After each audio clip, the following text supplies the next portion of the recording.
Ci eravamo salutati pochi giorni fa con l'ultimo MotoGP della stagione pensando ingenuamente che non ci fosse nulla da dire dopo i test MotoGP di Valencia. E invece sono usciti tantissimi spunti di riflessione sui quali discutere. Tutti i vari cambi pilota sulle nuove moto, le concessioni ai costruttori in difficoltà, il rookie Pedro Acosta mega spinto, bombardato e molto altro. Come al solito, se siete nuovi o gli eterni indecisi, qui sotto c'è il tastino bellissimo iscriviti, dove un click sarebbe molto gradito e oltretutto, udite udite, gratis. Adesso sigla.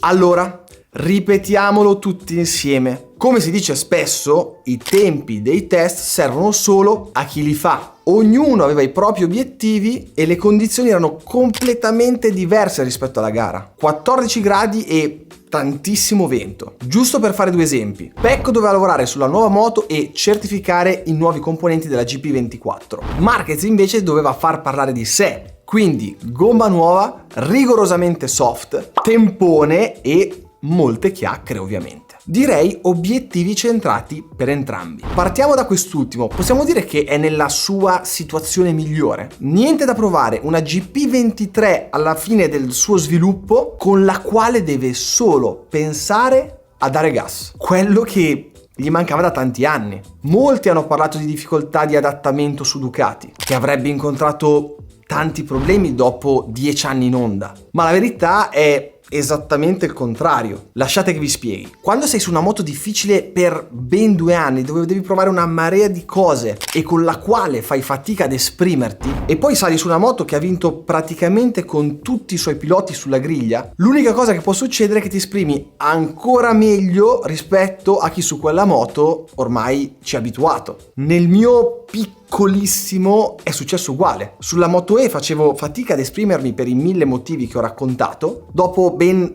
2 anni sono risalito sul V4S a Imola e ho fatto il mio best lap di sempre. Il club del 48 è molto ristretto, ve lo posso assicurare, e cosa ancora più incredibile, con la metà dello sforzo. Quando sei in difficoltà impari molto di più rispetto a quando tutto va secondo i piani e quando tutto, insomma, fila liscio come l'olio. Spunto interessante per l'anno prossimo. Così come è successo con Martin, se vincerà il mondiale da privato, per 1000 motivi saranno costretti a promuoverlo nel team ufficiale. Quanto farebbe strano a vederlo vestito di rosso. In ogni caso, il suo ghigno al rientro al box la dice veramente lunga sulle sue sensazioni in sella alla Ducati GP23. Ricordo che non ha potuto dichiarare nulla alla stampa perché fino al 31 dicembre ha il contratto con Honda e quindi è vietato. Voglio chiudere su Marquez con il Toto campione 2024 come ogni anno. Nel 2022 ci avevo azzeccato con Pecco, nel 2023 avevo detto Martin per non essere troppo banale con Pecco e ci siamo arrivati vicino. Quest'anno, ripeto, è troppo banale dire ancora il buon Bagnaia, quindi quest'anno i 2 euro vanno sul buon Marc Marquez. Qui l'ho detto, qui registrate, qui screenshottate, non si scappa come ogni inizio anno e come ben sapete di solito lo facciamo a Sepang, ma qua voglio lanciare così, prima. I signori miei, gli addetti ai lavori magari lo sapevano e non avevano dubbi, ma come si può pensare che un 9 volte campione del mondo si potesse trovare in difficoltà o avesse disimparato a guidare solo perché era su una moto che appunto non glielo permetteva? L'unica cosa da capire secondo me è la sua voglia di rivincita che, come ben sappiamo, anche ai tempi gli ha fatto male. Quindi il primo avversario di Marc Marquez secondo me è proprio Marc Marquez. Passiamo adesso al campione del mondo Pecco Bagnaia. Ha fatto il suo lavoro senza time attack a causa dell'ennesima gomma che non funzionava correttamente. È stato riferito che questa gomma aveva subito tanti cicli termici. Tradotto semplificato, era stata scaldata più volte tra weekend di gara e test. In ogni caso, motore nuovo approvato senza dubbi, al contrario dell'anno precedente dove, vi ricordate, c'è stato un bel casino nel scegliere tra il motore vecchio e il motore nuovo. Quindi direi molto bene. Idem per il suo compagno di squadra Enea, che ha dichiarato una cosa molto interessante. Ho già guardato i dati di Marquez per capire un attimino cosa faceva, soprattutto nel time attack, e in alcuni punti della pista è già il pilota Ducati più veloce. E ha fatto l'esempio della curva 8 dove sembrava praticamente non frenare e nel girarla era incredibile.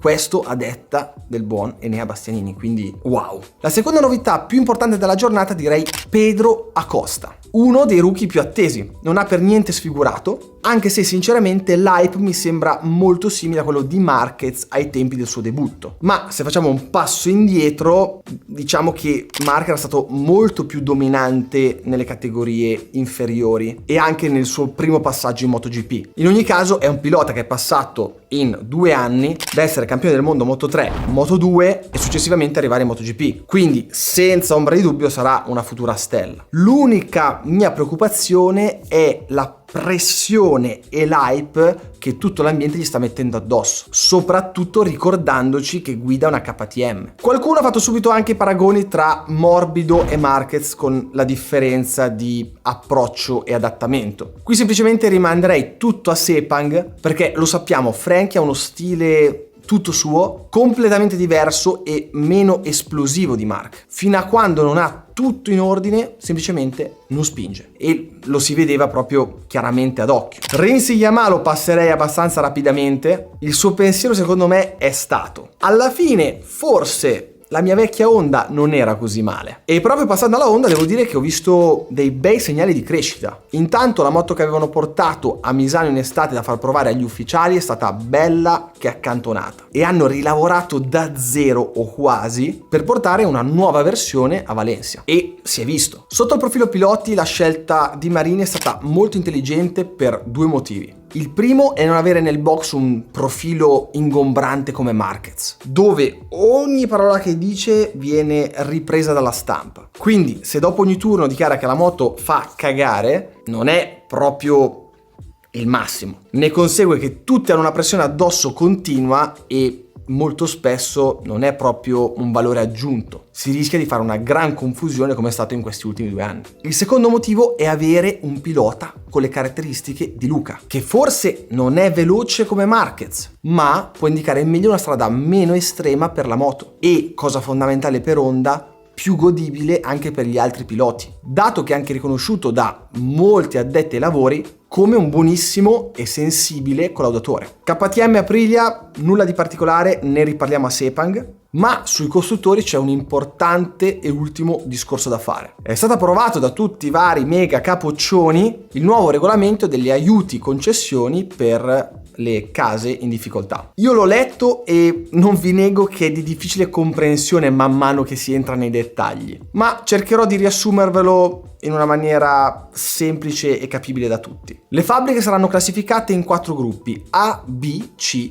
e D, a seconda della percentuale dei possibili punti costruttori massimi, accumulati in ciascuna finestra temporale. Le finestre temporali servono per guadagnare o perdere le concessioni più velocemente, senza aspettare stagioni intere dove in 20 gare succede veramente di tutto. Tutto questo per avere un equilibrio maggiore. E giustamente vi starete chiedendo: ma quali sono queste concessioni? Allora, si parla di piloti e giorni di test, presenza di wildcard, numeri di motori da utilizzare durante l'anno, specifiche e blocchi motore, quindi vari aggiornamenti che si potrebbero fare durante le varie gare, aggiornamenti aerodinamici e numero di pneumatici da poter utilizzare nei vari test. Ovviamente chi è nella lettera D come Honda e Yamaha avranno tutti questi vantaggi. Chi è nella lettera A, nessuno. Ad esempio Ducati, che è l'unica casa nella lettera A, non potrà più fare wildcard con il suo tester ufficiale, cioè Michele Pirro, e questa è una bella mazzata se ci pensate. Invece Honda e Yamaha, come già detto, potranno spendere, espandere test contro 17.000 motori. Insomma, secondo me si equilibreranno molto i valori in campo l'anno prossimo. Bene, questa volta è veramente l'ultimo post GP di questo 2023. Con questo format ci rivediamo nel 2024. Ovviamente invece per tutti gli altri video state qui, perché a brevissimo ne usciranno altri. Come al solito, gas, e ci vediamo al prossimo video.